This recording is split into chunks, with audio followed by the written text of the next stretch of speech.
You don't have to be rich to be owning a building. Most people hear commercial real estate instantly think it's something only wealthy people could do, something only for investors with huge portfolios for massive bank accounts. But the truth is, that's one of the biggest misconceptions of real estate, and it holds people back from opportunities when they could actually be taking advantage of these things right now. Owning a building isn't about being rich. It's about understanding how commercial real estate actually works. And once you understand that, you'll realize that owning a commercial property is far more achievable than you might think. And here's why. Commercial real estate isn't valued emotionally like residential homes. Nobody is standing in a building going, I love the kitchen. I love this backyard. It feels amazing. And commercial property is actually valued like a business. The numbers tell the story. If the building produces income, if the tenants pay rent, the expenses are stable, and the cash flow is predictable, building has value. You're not relying on market mood. You're relying on math. And once you start analyzing buildings this way, you'll realize you don't need millions to get started. Many beginners buy small retail storefronts, flex spaces, small office condos, or 5 to 10 unit multifamily buildings for prices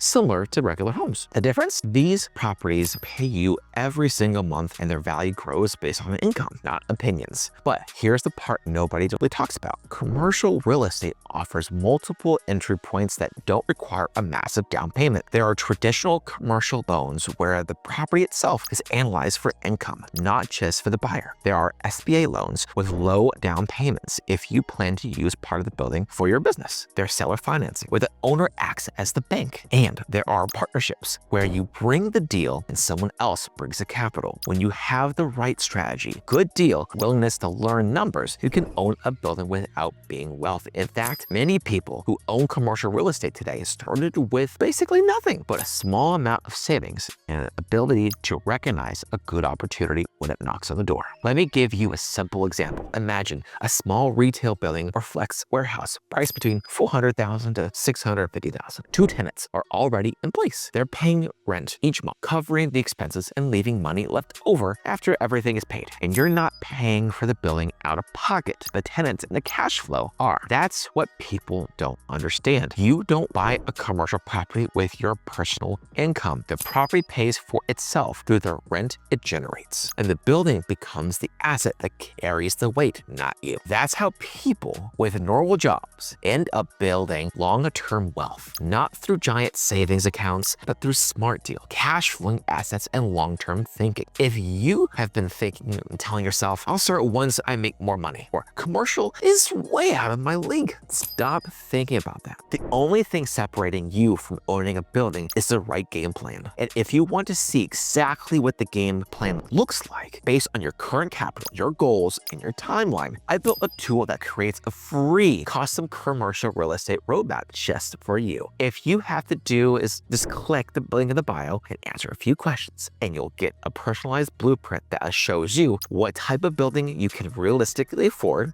what financing strategy fits your situation, and the exact steps you need to take to get your first commercial property. You don't have to be rich to be owning a building. You just need the right strategy, and this roadmap will show you exactly what that looks like for you. If this video helped you see commercial real estate differently, make sure you like, subscribe, and drop a comment telling me where you're watching it from, and I'll see you in the next one.